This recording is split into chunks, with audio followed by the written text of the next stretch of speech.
गुंतवणूक हे नाव ऐकलं की अनेकांना काय वाटतं माहितीये? काहीतरी खूप किचकट, गोंधळून टाकणारं.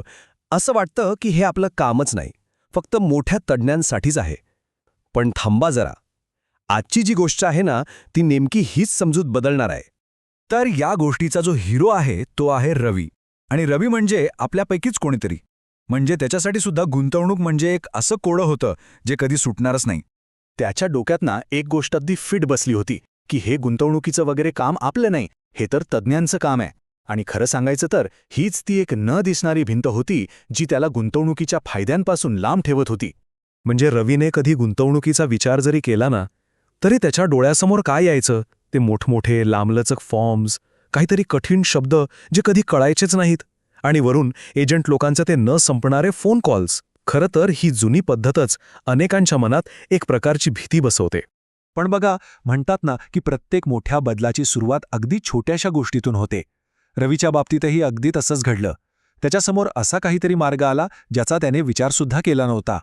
तर झालं असं की एका संध्याकाळी तो आपला सहजच फोन स्क्रोल करत होता आणि तेव्हाच त्याला दिसलं SR फिनसर्व्ह इन्व्हेस्टर ॲप.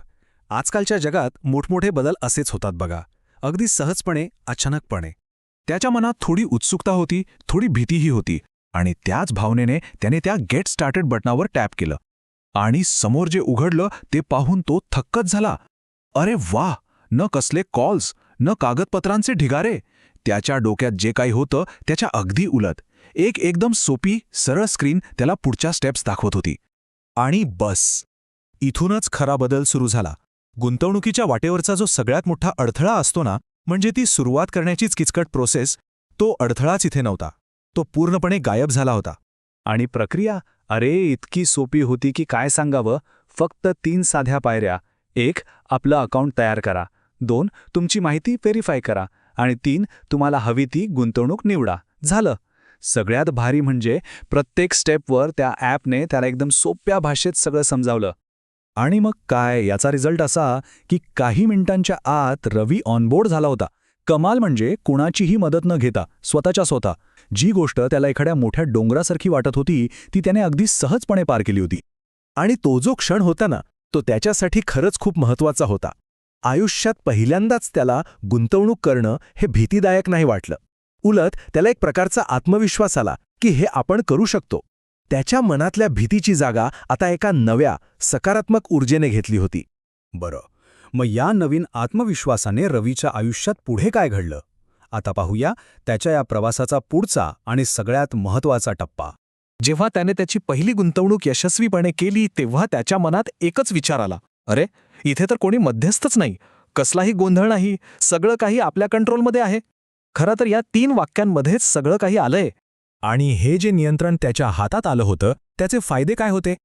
तर बघा, आता तो कधीही, कुठूनही त्याचा पोर्टफोलिओ चेक करू शकत होता. त्याला वाटेल तेव्हा आणि वाटेल तशी गुंतवणूक करण्याची सोय होती. आणि सगळ्यात महत्त्वाची गोष्ट म्हणजे तो आता पूर्णपणे स्वतंत्र होता, आत्मविश्वासाने स्वतःचे निर्णय घेत होता. तर मग या सगळ्या गोष्टीतून आपण काय शिकलो ते हेच की SR फिनसर्व्ह इन्व्हेस्टर ॲप सारख्या टेक्नॉलॉजीमुळे आज गुंतवणूकदार स्वतःचा ॲडवायझर बनू शकतो. आता दुसऱ्या कोणावर अवलंबून राहायची गरजच राहिलेली नाही. रवीची ही गोष्ट फक्त एका ॲपबद्दल नाहीये. ही आहे स्वतःच्या पायावर उभं राहण्याची, सक्षम होण्याची गोष्ट. आणि हीच गोष्ट आपल्याला एका मोठ्या प्रश्नाकडे घेऊन जाते, ज्यावर आपण सगळ्यांनी विचार करायला हवा की खरंच आर्थिक स्वातंत्र्य म्हणजे नेमकं असतं तरी काय?